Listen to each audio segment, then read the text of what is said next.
actually thought this weekend's Extravaganza was on old format, which was, no Dune, but I was incorrect. So we're going to be talking about the breakdown. I have the generator list for you, and let's pass on over. Make sure you guys smash the grab out of that subscribe button so you guys don't miss out more awesome content. Remote Duel Extravaganza, top 16, so we have two Titans in the room right now.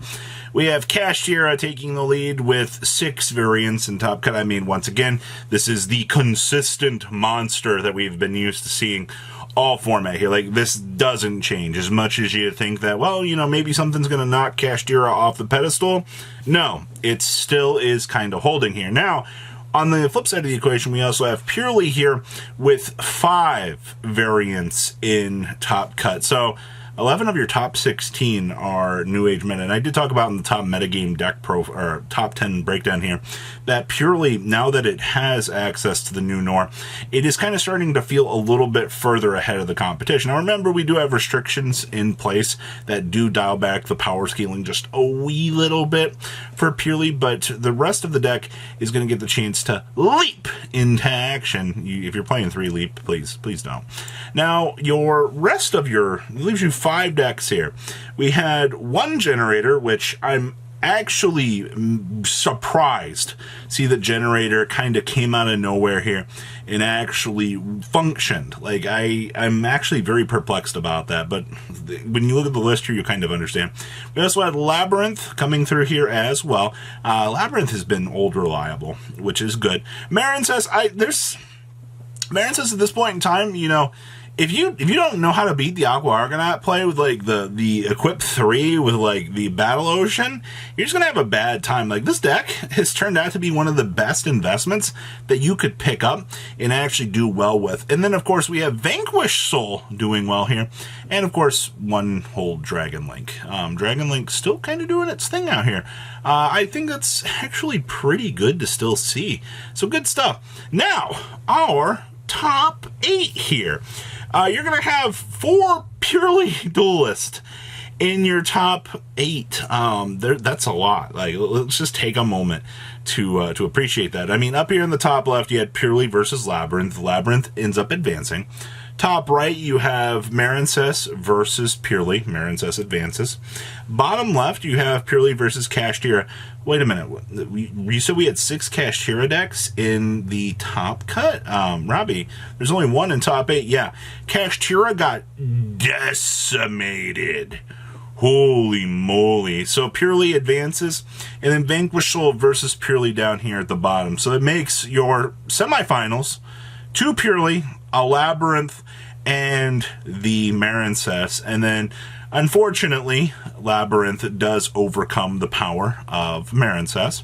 And then Purely versus Purely. I mean, a Purely Duelist is walking away. And then your grand finals is Purely versus Labyrinth, putting Labyrinth on top here as the winner for the new format. But this is pretty interesting data, honestly. While Kashtira still is kind of edging out on top of the competition in terms of, raw data, raw representation, when you look at everything here, it's apparent that Purely is now back on top of things, looking at this. We've looked at case tournament data over the weekend. We've seen Infernoble, we've seen, the other contending decks kind of coming out of the fray here, and they're doing things.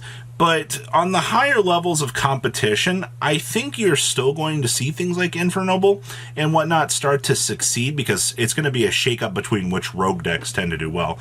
I mean, for example, you had Generator, popping up here for this event. So you've got a good, change through here of goodies that will actually do well. Let's pass on over to the deck list. All right, so our Purely list here for getting second place is actually pretty standard stuff here.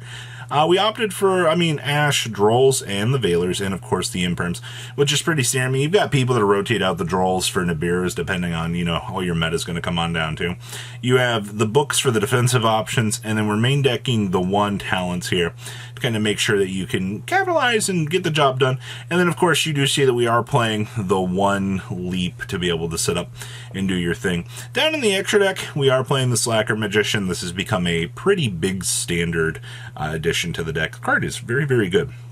And then, of course, you just drop in the 1 additional copy of Nor.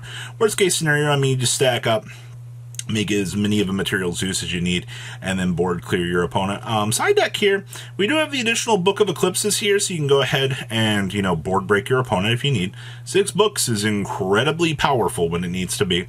I see that we also have the additional talents as we need, and then they were actually prepared for a lot more mirror matches than I actually would think. I actually, looking at this, you might want to swing Exceed Encores back into the format here as a possibility for, board breaking options. I think this is actually pretty important now.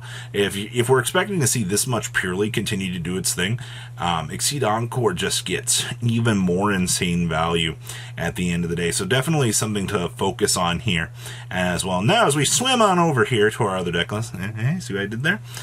We are playing the One Battle Ocean. Now, this is the kind of stuff that you do want to see. I mean, we've got people out here that have been trying the 2. It does work out at some points. We also are playing the 2 dive and then the 2 wave. I actually saw a build recently that was trying to focus on 1 wave. I think 2 is the better call here. We are focusing on Space Rock, the Drolls, the Ashes, and of course the Imperms here for the best value that you can get. I also see that we're playing the Basalima, or whatever its name is. I don't really see this card show up all that much. I actually think that this is kind of an interesting tech choice to actually get dropped into the deck, so not too bad, but kind of looking at the main deck here, 41 is perfectly fine. There's nothing wrong with trying out different ratios and things. I mean, 40-41 is going to work out just fine. You have anti-scam fragrances now. Honestly, you set up your Aqua Argonaut board with the full setup, and then you flip this with the wave backing it. You're probably winning the game. Like, that's just kind of how it ends up resolving at this point in time. Also, like the Pot of Desires in here. I mean, you go ahead and you blast off after all of your searching, get your cards. It's the same theory that Salamangreat had, where, you go toggle for your field spell and then go ahead and just, the rest of the deck doesn't really matter at that point in time. As long as you see your resources and you're able to set up, it's all pretty much free from there. So, good list. I like what I'm seeing. Alrighty. Hi, Kashtira. How are you? So what do you have to do out here to lose in top 16? Well, just have your opponent be better than you, I guess. I see that we are playing the books and the lances for pretty standard defensive options. Lance has taken a little bit more of a backseat, I feel like, this format. Don't get me wrong, card's still an incredibly good asset to the deck. It just kind of feels like we don't necessarily need it as much. Of course, we are main decking Shifter for this build, which is actually, once again, Shifter is one of those cards that you see it, especially against Purely, you kind of get yourself a little bit of a turn. It kind of depends on, like, if they're willing to play through it. If they choose to play through it, yeah, they're going to lose a bunch of spells, but as long as they can set up a board and kind of do their thing, the card might not be as crazy as it once was. See that we are playing the Herald of the Abyss for the spot removal on the cat. Of course, we're siding the triple thrust here as well. I mean, with the thrust comes the dimensional barriers and some of the other value that you tend to get in here as well, but I don't know. I'm not used to seeing this card being kicked down into the side deck. And to be honest with you, I'm not used to seeing Shifter back in the format either, because Shifter is pretty much kicked out. But once again, if it purely has, stepped back up here into such a strong position, you might want to consider it. I also see, of course, we got the double fossils down here. You gotta love the free resources for the Arise Heart to scoop on up off of, the Pot of Prosperities that you play. Outside of that, yeah, nothing else too much here. And then we have Invoked Generators. Yes, you are playing the Alistair the Invoked package because it does give you access to Makaba. As much as you might be like, well, is this good? Yes. Also, Revolution Synchron with Alistair makes the Ancient Fairy Dragon, which lets you blow up the field spell and then let you go toggle into, the boss stage here. And then, congratulations, you get a free Crystal Wing at the end of it. Trust me when I say this, people are not prepared for this. A lot of opponents, I guarantee you, are going to be like, wait, what in the world's going on? Like, a Crystal Wing? Like, how did this happen?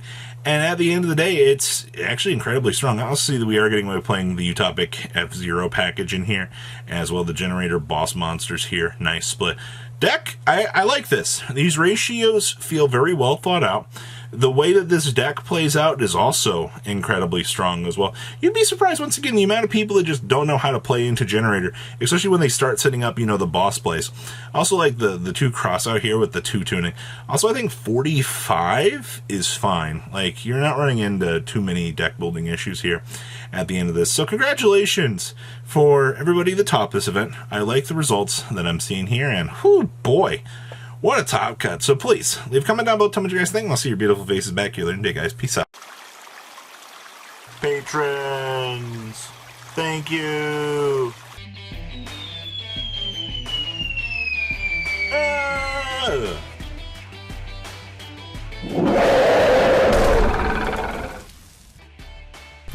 Thank you so much for watching. Check out these other videos.